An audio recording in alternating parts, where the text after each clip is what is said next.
Hello everyone, welcome back to Medical Gyani. आज बात करने वाला हूँ कंजक्टिवाइटिस इन्फेक्शन के बारे में। इसको आमतौर पे आई फ्लू भी कहते हैं और पिंक आइज भी कहते हैं। तो बने रहे मेरे साथ इस वीडियो में, मैं पूरी जानकारी देने वाला हूँ आपको आई फ्लू के बारे में। तो चलिए स्टार्ट करते हैं। ये जो आई फ्लू है यानी कि ये जो इन्फेक्शन है, ये पिछले कुछ दिनों से बहुत तेजी से फैल रहा है इंडिया के अंदर, खासकर कुछ स्टेट में और कुछ सिटीज में, जैसे कि दिल्ली, नोएडा, मुंबई, पुणे, उड़ीसा, बिहार के कुछ सिटीज में। तो इन सिटीज में ये बहुत ही तेजी से फैल रहा है। तो जानते हैं कि आई फ्लू क्या है। मेनली ये एक वायरल और बैक्टीरियल इन्फेक्शन है। वायरल इन्फेक्शन यानी कि वायरस से होने वाला इन्फेक्शन। तो क्योंकि ये एक वायरस से होने वाला इन्फेक्शन है, इसीलिए पर्सन टू पर्सन ये इन्फेक्शन फैल रहा है। और ये इन्फेक्शन ज़्यादातर जहाँ भीड़ ज़्यादा होता है वहाँ से फैलता है, जैसे कि स्कूल, ऑफिसेज, पब्लिक ट्रांसपोर्ट यानी कि बस, ट्रेन, मेट्रो, ऐसे जगहों से ये इन्फेक्शन बहुत तेज़ी से फैलता है।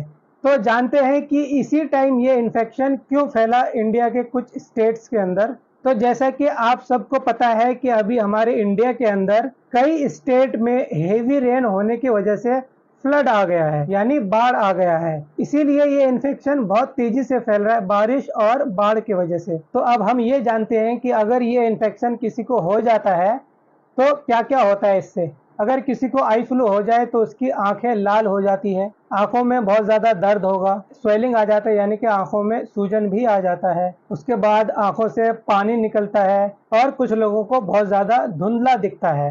तो ये थे इसके सिम्टम्स, यानी कि आई फ्लू अगर किसी को हो जाता है तो ये सारी प्रॉब्लम होती है। अब नेक्स्ट पॉइंट की तरफ बढ़ते हैं कि इसका बचाव कैसे करें, इसका प्रिवेंशन क्या है। तो इसके बचाव के लिए हमें सन ग्लासेस पहनने चाहिए और अपने हाथों को हमेशा हाइजीन यानी कि अपने हाथों को हमेशा धोकर सैनिटाइज करके ही रखना होता है, ताकि अगर कभी गलती से हमारी उंगली आंखों में चली जाती है तो ज़्यादा कोई परेशानी ना हो हमें। उसके बाद सोशल डिस्टेंसिंग मेंटेन करके रखना है, यानी कि भीड़ भाड़ वाले इलाकों में जाने से बचना है। अगर कहीं 4 लोग हैं तो वहाँ जाने से बचें तब तक के लिए, जब तक कि ये फ्लू चल रहा है। उसके बाद तो आप जा ही सकते हैं एक दूसरे से मिलने के लिए। और आप कोशिश ये करें कि आप अपने हाथ को आंखों तक ना पहुंचाएं, कोशिश यही करें। तो ये थे कुछ इसके बचाव।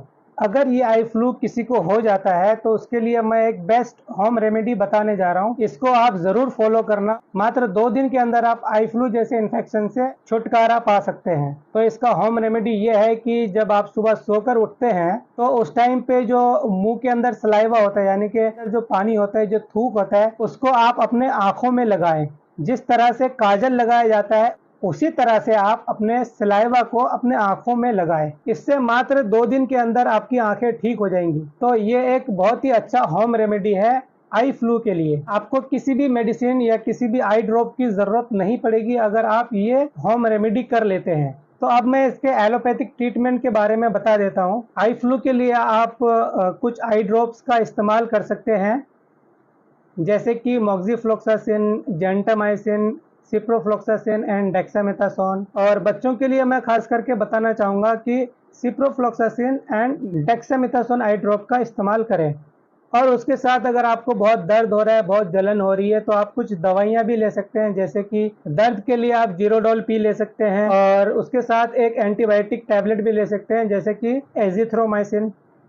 तो ये है एक इसका प्रॉपर एलोपैथिक ट्रीटमेंट। और ये जो मैंने ट्रीटमेंट बताया ये सिर्फ आपकी जानकारी के लिए बताया, आप खुद कभी भी सेल्फ ट्रीटमेंट ना लें। कोई भी अगर प्रॉब्लम होती है तो आप अपने नियरेस्ट डॉक्टर से ज़रूर कंसल्ट करें और उन्हीं से दवाइयाँ लें। खुद कभी भी कोई भी दवाई इस्तेमाल ना करें। ये जो मैं आप लोगों को बता रहा हूँ ये सिर्फ और सिर्फ नॉलेज पर्पज़ के लिए बता रहा हूँ। तो आई होप कि आपको जानकारी अच्छी लगी होगी। तो ये थी आज की जानकारी दोस्तों, मिलते हैं नेक्स्ट वीडियो में, तब तक के लिए बाय एंड टेक केयर।